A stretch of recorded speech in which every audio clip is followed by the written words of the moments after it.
जो सही है कि सभी पार्टियों के अपने अपने वोट बैंक हैं, लेकिन किसी पार्टी के पास इतना वोट बैंक नहीं है कि वो अकेले दम पर चुनाव जीत सके और केवल उस वोट बैंक के सारे चुनाव जीत सके। वास्तव में वोट बैंक हमेशा रहेंगे, रहते हैं, राजनीतिक पार्टियों के वोट बैंक रहते हैं, ऐसी कोई ये नई बात नहीं है। तमाम पार्टियों ने कोई जात के नाम पर, कोई धर्म के नाम पर, किसी खास समुदाय के नाम पर उन्होंने वोट बैंक बना रखे। सवाल होता हमेशा चुनाव के दौरान मुद्दे महत्वपूर्ण रहते हैं। अगर मुद्दे साफ हो तो जनता के सामने उस मुद्दे को अगर ठीक से प्रस्तुत किया जाए, जनता उस मुद्दे को अगर ठीक से समझती है, तो बार बार देखा गया है कि ये वोट बैंक फिर धरे के धरे रह जाते हैं, वोट बैंक टूटते हैं और उन मुद्दों के आधार पर जनता वोट देती है। अब सवाल यह है कि जनता के सामने मुद्दे साफ हो। जब जब मुद्दे साफ होते हैं जनता मुद्दे वोट देती है, जब जब मुद्दे साफ नहीं होते हैं तो निश्चित रूप से मुख्य रूप से जाति और संप्रदाय और धर्म या वोट बैंक के आधार पर जनता वोट देती है।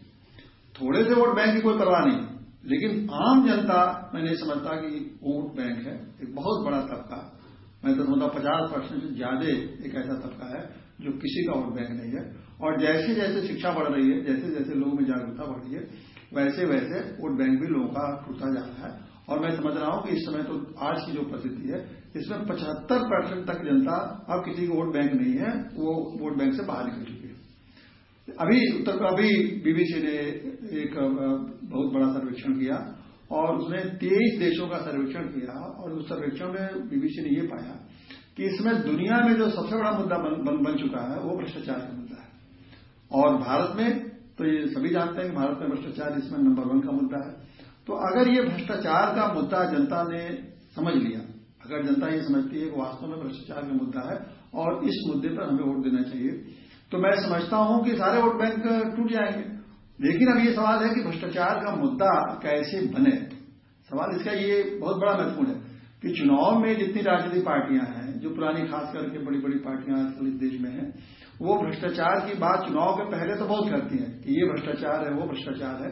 लेकिन चुनाव आते आते ये सारी राजनीतिक पार्टियां उस भ्रष्टाचार के मुद्दे को गायब कर देती हैं, ताकि भ्रष्टाचार के मुद्दे पर जनता वोट न दे, उसको मुद्दा नहीं बनने देती हैं, क्योंकि सारी पार्टियां भ्रष्ट हैं, उसके नेता भ्रष्ट हैं, उनके तौर तरीके भ्रष्ट हैं। तो इसलिए भ्रष्टाचार का मुद्दा गायब करने में इनकी कोशिश हो जाती है चुनाव में आते आते। लेकिन अगर जनता के सामने मैं समझता हूं भ्रष्टाचार का मुद्दा आया, खास करके इस बार अब जो चुनाव होने वाले हैं, तो पूरे देश में इस समय भ्रष्टाचार के खिलाफ माहौल है। और मैं समझता हूं भ्रष्टाचार का मुद्दा अगर बनेगा तो निश्चित रूप से नैतिक पार्टी को भारी सफलता मिलने की आशा है, क्योंकि नैतिक पार्टी के जो प्रत्याशी है, नैतिक पार्टी की जो राजनीति है, वो भ्रष्टाचार के खिलाफ ही है। वो भ्रष्टाचार के उसने नारा ही दिया है कि भ्रष्ट राजनीति अपने भ्रष्ट नेता कभी नहीं, तो पूरा भ्रष्टाचार के खिलाफ है। तो मैं समझता हूं नैतिक पार्टी को वोट बैंक टूटेंगे और नैतिक पार्टी को वो लोग जो भ्रष्टाचार के खिलाफ है अपना वोट देंगे।